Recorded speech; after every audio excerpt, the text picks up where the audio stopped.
All right, this is your last lesson of 8th grade history. We are going to start star reviews soon, but this is it. You've made it through all the content. Once you've taken your mastery check for 9.3, you are done with content, and that is half the battle. So congratulations for getting here. Let's dive into lesson 3.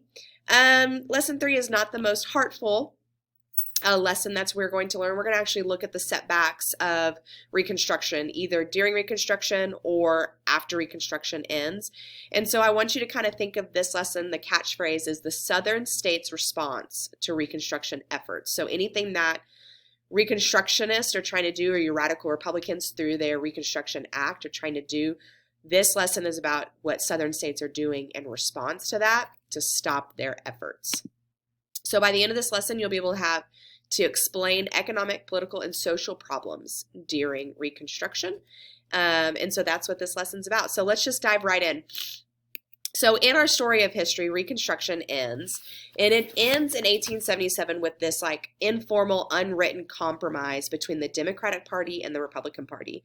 So we've talked a lot about the Republican Party, that's Abraham Lincoln's party, but we never really identified who the Democrats were during this time period of Reconstruction. So the Democrats are going to be opposed to Reconstruction. Remember, opposed means against. So they're against Reconstruction.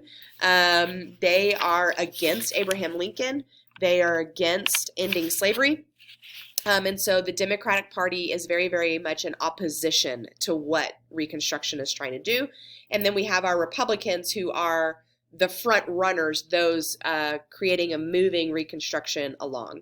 So the Compromise of 1877 was a compromise between the Democrats and the Republicans. Rutherford Hayes becomes president. He's your 18th president. You'll never be asked about him again. I don't know where we left off because my phone rang and I answered it. So I'm back. Rutherford Hayes, he is a Republican president. So this is what's making the Republicans happy. And then the Democrats are going to get the idea that troops are withdrawing from the South. And so remember, under the Reconstruction Act that the Radical Republicans passed, they had those 5 districts. I am frozen. 5 districts, and each one of those districts had a military presence. The military presence there was to protect newly freed people from white Southerners. And so the compromise here is that the federal troops will withdraw from the South, leaving kind of some leeway for some things to happen. So we'll see what's happening. And we have this group called the Redeemers. Redeemers are Southern Democrats who are going to really start to gain control in the South and kind of take over that Southern government after Reconstruction. And so here are some things that Redeemers believed in and were working to change. They wanted to cut school funding. They wanted to cut property taxes. They wanted to reduce those social programs like the Freedmen's Bureau. And they wanted to impose poll taxes, which we're going to talk about in just a minute. So these Redeemers are working hard to take what Reconstruction had done and end it, is what their goal was there. So the first thing we're going to look at is black codes. These black codes are passed very, very shortly after the Civil War. And the 14th Amendment is going to actually make them illegal. But these black codes are passed by Southern governments to limit the freedoms of newly freed people and to limit those Reconstruction acts. So remember, Reconstruction is about ending slavery and providing equality in all areas to the black community. And so these black codes, what their goal is to limit that again. And so it's going to limit the 13th Amendment. That's their goal. It is going to forbid African Americans from serving on a jury. It is going to limit African Americans' right to testify against a white man. It's going to forbid, remember, forbid means to not allow African Americans to carry a weapon in public, and it's going to limit occupation opportunities. The 14th Amendment is passed. These black codes in the South, limiting the freedoms of African Americans, prompts Congress to pass the 14th Amendment. And remember, the 14th Amendment is the citizenship right, but is also providing protections under due process. So once the 14th Amendment is passed, the black codes become illegal, essentially. And so this right here, we're seeing the federal government really try to undermine or to trump the state government. These would be state government ideas. With the 14th Amendment being passed and black codes becoming illegal, there is the Jim Crow laws that are passed around the 1870s. And the Jim Crow laws are basically the reenactment of black codes. And these Jim Crow laws are going to stay in place until 1964 when the Civil Rights Act is signed. So the Jim Crow laws are passed to bypass anything that happened during Reconstruction that Southerners didn't agree with. So they're just like the black codes. The whole idea of Jim Crow laws are the same as black codes, limit African Americans' rights in our United States. So the biggest one that the Jim Crow laws, I think that kind of stands out to most people, is segregation. And so in public places, blacks and whites could not be together in public places. This includes schools. And these laws are going to remain in place until 1965, which I said. So segregations, there are many laws in the Jim Crow laws, but this is the one that really stands out. And what we're going to talk about here with these amendments is cause and effect. Cause and effect. We are struggling with the idea of cause and effect, so I want to really talk about one thing. The cause is going to affect something else, so that's what this is about. So the 13th Amendment, we already know, is going to officially end slavery. Well, the effect of that is the black codes. Because the 13th Amendment is passed, black codes are enacted in the South. We're also going to see sharecropping, which we're going to talk about in the next slides. The 14th Amendment, again, is giving citizenship, but it's also providing protections, legal protections, that due process and equality protections. Well, because of that, black codes the 14th Amendment is passed because of black codes. So black codes actually would be your cause, and your 14th Amendment would be your effect there. So you might want to make a note of that. The 15th Amendment, giving universal male suffrage. Remember, universal means all, male means male, and suffrage means the right to vote.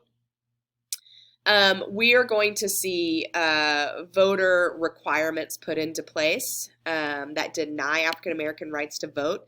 They're going to be things like poll taxes, literacy tests, and then we'll talk about the grandfather clause. So we're going to talk about these things, but we can see cause and effect, even if it's going this way. That's why we've got a pink. One thing is causing another thing to happen. Representation. As Reconstruction ends, new laws are put in place that limits the opportunity for African Americans to serve in Congress because it limits black males from voting. So during Reconstruction-ish, 20 representatives, 2 senators serve for the South. That is so very few from what was happening prior. After Reconstruction, there is no African Americans that serve as representation until 1929. That's after World War I. And none from the South until 1973. If that puts anything in perspective, my dad is about 20 years old by that time. So 1973 was not very long ago. And no African American serves in the Senate until 1967. And a total have served to date. So that means today. So Reconstruction put kind of a damper on the opportunity for African Americans to serve in Congress today. From the end of Reconstruction until a century later, the Democratic Party dominates the South. Remember, the Democratic Party is in opposition to Reconstruction. It's in opposition of equality and of freedom. And so for a whole 100 years, Reconstruction for 100 years, Democrats dominated the South. And now we're going to talk about violence and debt. So we have already kind of talked about the Ku Klux Klan a little bit. This was a secret society that opposed civil rights, particularly suffrage for African Americans. I would say any rights or equalities for African Americans, the KKK would oppose. They would be against. So this is a social problem because we're dealing with people. And this is a picture from kind of the original costume, uniform of the Ku Klux Klan. And then we have sharecropping. Sharecropping, I want you to really understand the weight of sharecropping. It is created work conditions similar to slavery. So what would happen in sharecropping is white landowners still own their land. And black families would live on that land, and they would be paid in a sense of they would pay the white landowner rent, or they would pay them through like whatever they grew. So you're paying rent in a sense on whatever product you grew, so you gave it back to them. And then whatever you had left over, you could sell on your own to make money. But what this would cause would be a cycle of debt. So I'm just going to read the definition. Landowners provided the land, tools, and supplies, and sharecroppers provided the labor. They would then pay their landowner in crops or in a raw material, whatever that white landowner said they owed. And if they had anything back, they had any product left, they could then sell that to make money off of, but they never actually would really ever make money off of it. And what happened is these sharecroppers lived off of credit. If they needed to buy food, clothes, any other supplies for their own families, they would have to use credit, which meant I'll pay you back later if I can get it now. And that credit just builds and builds and builds, like a credit card today. So your credit card, you swipe that credit card and you don't pay on it except once a month. But if you swipe too often and you don't have the money for it, you can't pay that credit card off and you're in debt. And so this is what would happen to sharecroppers. They just lived in this cycle of debt. They never could pay off the money they owed because they never actually made any money. So these sharecropping idea was really just slavery reinvented with a new name. But I don't want to end on such a sad note. That's where it ends, and that's where I ended last year, and I don't want to end on that.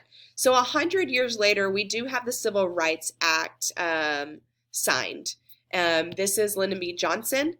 He is the president that actually signs it, and this is Martin Luther King Jr., a civil rights activist. And so the Civil Rights Act of 1964 is going to outlaw discrimination based on race, color, religion, sex, and national origin.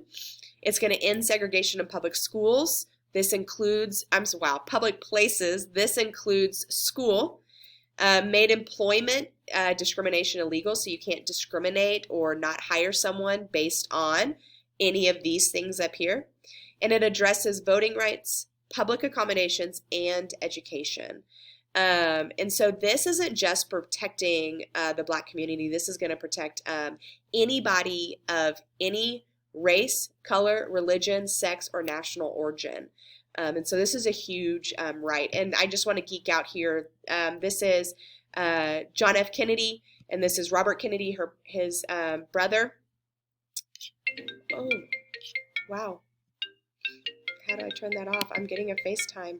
Ooh, it's my mother-in-law. She's going to be mad that I declined her. Anyways.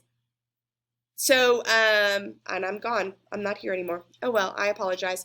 John F. Kennedy starts the Civil Rights Act. He starts working on it, but then he is assassinated in 1963. And his vice president, Lyndon B. Johnson, which is ironic, takes over, and he ends up signing it in 1964. John F. K's brother, RFK, Robert Kennedy, is also assassinated in 1968.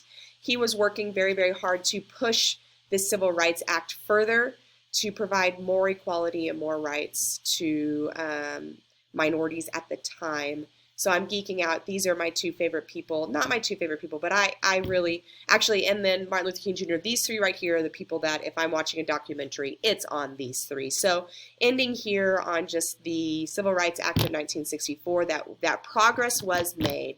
And that's what we want to focus on, always making progress and moving forward.